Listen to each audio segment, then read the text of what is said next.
Welcome to index pharma. अगर आप एक अच्छे मल्टीविटामिन सिरप को सर्च कर रहे हैं जो टेस्टेड भी हो और इफेक्टिव भी हो, तो आपकी सर्च न्यूरोबिट सिरप पर आकर खत्म हो सकती है।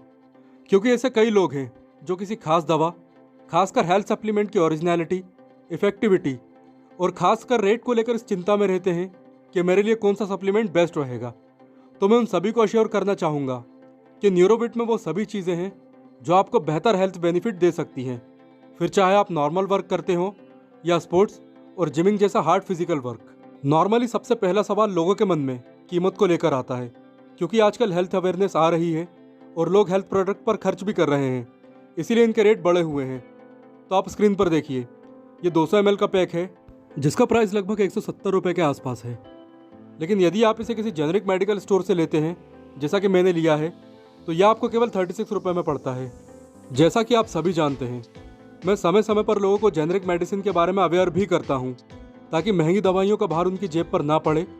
चलिए अब न्यूरोबिट सिरप की जानकारी लेते हैं। तो रेट मैं आपको पहले ही बता चुका हूं, 140 और जेनरिक मेडिकल स्टोर पर 36। अब आप देखिए कि इसे एंटेक्स फार्मा प्राइवेट लिमिटेड द्वारा बनाया जाता है। ये एक पुरानी और काफ़ी रेपुटेटेड कंपनी है जो न्यूरोबिट के नाम से ही कैप्सूल भी बनाती है। अब इसकी डोज की बात करते हैं। तो देखिए, बच्चों के लिए अलग न्यूरोबिट सिरप आता है, हम उसके बारे में किसी और वीडियो में बात करेंगे। अभी आप ये जान लीजिए कि इसे दिन में 3 बार खाना खाने के बाद 1 चम्मच यानी 5 ml लेना है, यानी कि दिन भर में 15 ml लेना है। डोज के बाद अब इसके इंग्रेडिएंट्स की जानकारी लेते हैं, जो सबसे इम्पॉर्टेंट है। लेकिन इससे पहले आपको अपनी स्क्रीन पर परसेंट आरडीए वाला कॉलम दिख रहा होगा, जिसका मतलब होता है रिकमेंडेड डेली अलाउंस, यानी न्यूट्रिशनल सप्लीमेंट या पोषक पदार्थों की वह औसत मात्रा जिसकी ज़रूरत आपको दिन भर में पड़ती है। तो इसमें जितने भी कंपोनेंट मिलाए गए हैं, सबका आरडीए 100% है, यानी 15 ml में आपको दिन भर में एवरेज विटामिन और मिनरल्स चाहिए, वो आपको न्यूरोबिट सिरप से मिल जाएंगे। तो सबसे पहले इसमें एल लाइसिन है। लाइसिन एक अमाइनो एसिड होता है जिसे बॉडी खुद नहीं बना सकती, इसे डाइट से ही लेना पड़ता है और इसे मेनली ताकत बढ़ाने के लिए, मुंह के छालों में और हर्पीस वायरस को रोकने के लिए भी दिया जाता है। इसके बाद विटामिन ई है, जिसे इन्फ्लेमेशन कम करने के लिए, इम्यूनिटी बढ़ाने के लिए और एलर्जिक रिएक्शन को कम करने के लिए भी दिया जाता है।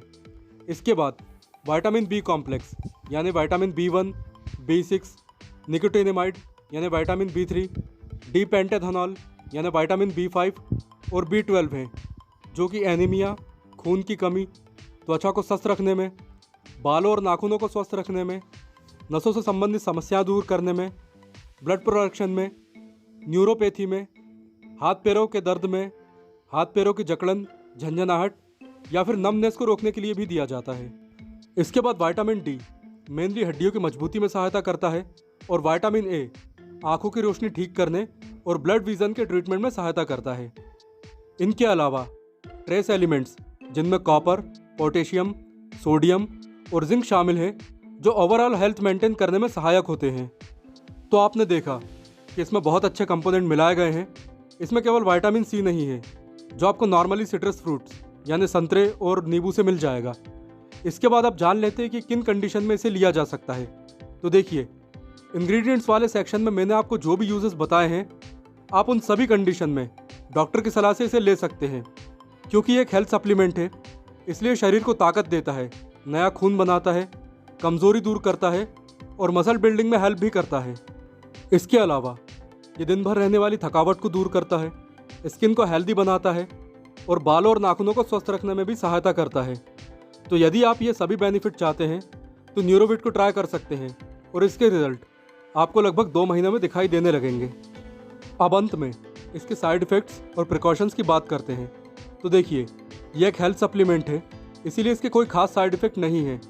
लेकिन फिर भी यदि किसी को इसे लेने के बाद पेट दर्द, हल्के चक्कर, स्किन पर रैशेस हो रहे हैं, तो सिंपली इसे ना लें। हालांकि ये सभी सिम्टम्स भी समय के साथ चले जाते हैं। और इन सभी के अलावा यदि कोई पहले से ही किसी तरह का सप्लीमेंट या कैप्सूल ले रहा है, तो भी इसे ना लें। और ये प्रेग्नेंट और ब्रेस्ट फीडिंग महिलाओं के लिए भी सेफ़ है। हालांकि उन्हें कोई भी दवा लेने से पहले अपने डॉक्टर से कंसल्ट ज़रूर करना चाहिए। इसी जानकारी के साथ हम वीडियो को समाप्त करते हैं। और यदि ये जानकारी आपको हेल्पफुल लगी है, तो चैनल को सब्सक्राइब करें और वीडियो को शेयर ज़रूर करें। Thanks for watching this video.